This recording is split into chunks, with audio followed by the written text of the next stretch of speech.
ঠাকুরগাঁওয়ের পীরগঞ্জে বিপিবি উচ্চ বিদ্যালয়ের প্রধান শিক্ষকের বিরুদ্ধে চতুর্থ শ্রেণীর কর্মচারী নিয়োগে অনিয়ম ও স্বাক্ষর জালিয়াতির প্রতিবাদে ১১ দিন ধরে সহকারী শিক্ষকরা ক্লাস বর্জন করে আন্দোলন করছেন। বন্ধ রয়েছে শিক্ষা কার্যক্রম। ঠাকুরগাঁও প্রতিনিধি জাকির হোসেনের রিপোর্ট। কিছুদিন আগে বিদ্যালয়টির শিক্ষক প্রতিনিধির স্বাক্ষর জাল ও অভিভাবক সদস্যদের না জানিয়ে মোটা অঙ্কের টাকার বিনিময়ে ৩ জন চতুর্থ শ্রেণীর কর্মচারীকে নিয়োগ দেন অত্র স্কুলের প্রধান শিক্ষক। বিষয়টি জানাজানি হলে ফুঁসে ওঠে সহকারী শিক্ষকরা। এর প্রতিবাদে ১১ দিন ধরে ক্লাস বর্জন করে আন্দোলনে নেমেছেন তারা। আমাদের সই প্রধান শিক্ষক জাল করেছে, তাই আমরা ক্লাস বর্জন করছি। ৯ দিন ধরে ক্লাস বর্জনে আছি, মাঠে অবস্থান করতেছি। প্রধান শিক্ষকের জালিয়াতির জন্য আমরা স্কুলে ক্লাস বর্জন করে অবস্থান করছি। প্রধান শিক্ষক ৩ জন কর্মচারী আমাদের শিক্ষক প্রতিনিধির সই ছাড়াই নিয়োগ দিয়েছেন। আমরা এই বিষয়ে কিছুই জানি।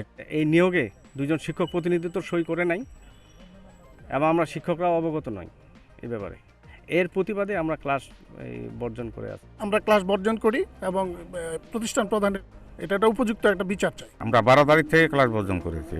প্রধান শিক্ষকের অনিয়ম ও দুর্নীতির কারণে আমরা ক্লাস বর্জন।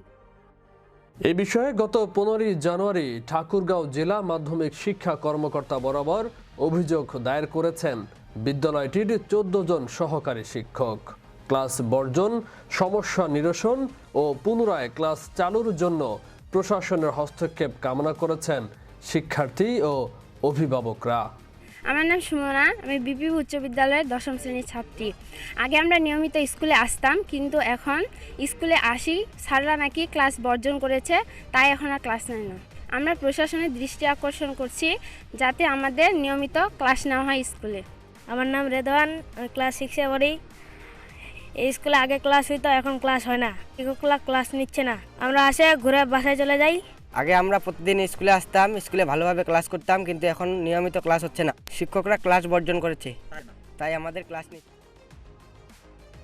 সেই সাথে আরও অভিযোগ রয়েছে, এই বিদ্যালয়ের কর্মরত পিয়ন থাকার পরেও একই পদে আরও একজনকে নিয়োগ দিয়েছেন এই প্রধান শিক্ষক। তার মানে ওইটা আসলে কি ঘটনা একটু আপনার কাছে জানতে চাচ্ছিলাম। না না, আমার জানার কিছু নাই। আপনাকে বলা হয়েছে, আপনি তারপর আমাকে না জানা আপনি গেছেন, এটাকে ঠিক কইছেন আপনি? শিক্ষকরা জানান, নিয়ম নীতির তোয়াক্কা না করে নিজ খেয়াল খুশি ভাবে বিদ্যালয়টি পরিচালিত করছেন প্রধান শিক্ষক মোহাম্মদ আলম। বিদ্যালয় পরিচালনার ক্ষেত্রে শিক্ষকদের সঙ্গে কোনো পরামর্শ বা সমন্বয় না করে এককভাবে সিদ্ধান্ত নিয়ে বিদ্যালয়টি পরিচালনা করে আসছেন তিনি। এ ব্যাপারে জানতে চাইলে প্রধান শিক্ষক মোহাম্মদ আলম বলেন, তার অনুমতি ছাড়া কেন স্কুলে যাওয়া হলো সেজন্য তিনি কিছু বলতে চান না। এমনকি এক পর্যায়ে যা পারেন তা করেন বলে হুমকি দেন এই সাংবাদিককে। আপনি তারপর আমাকে না জানা আপনি গেছেন, এটাকে ঠিক কইছেন আপনি? কইছেন, ঠিক আছে, আপনার কি করা আছে আপনি করেন ভাই। হ্যাঁ, আপনার যা কিছু করার আছে আপনি করেন, আপনার কোনো ইয়ে করবো না। তবে আপনি যে গেছেন ওখানে, মানে ওদের কনসার্ন আপনি, মানে আপনার ওখানে সেখানে যাওয়া ঠিক হয় নাই। মানে এই ব্যাপারে আপনার কাছে জানতে চাচ্ছিলাম।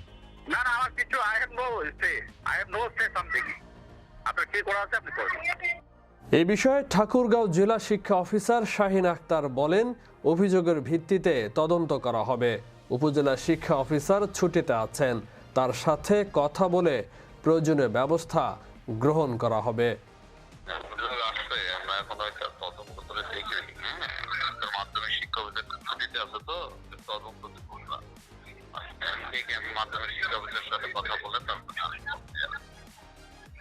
খুব দ্রুত এই সমস্যার সমাধান করে শিক্ষার্থীরা ফিরুক স্কুলে, শিক্ষা কার্যক্রম পুনরায় চালু করা হোক, এমনটাই চাওয়া সচেতন মহলের।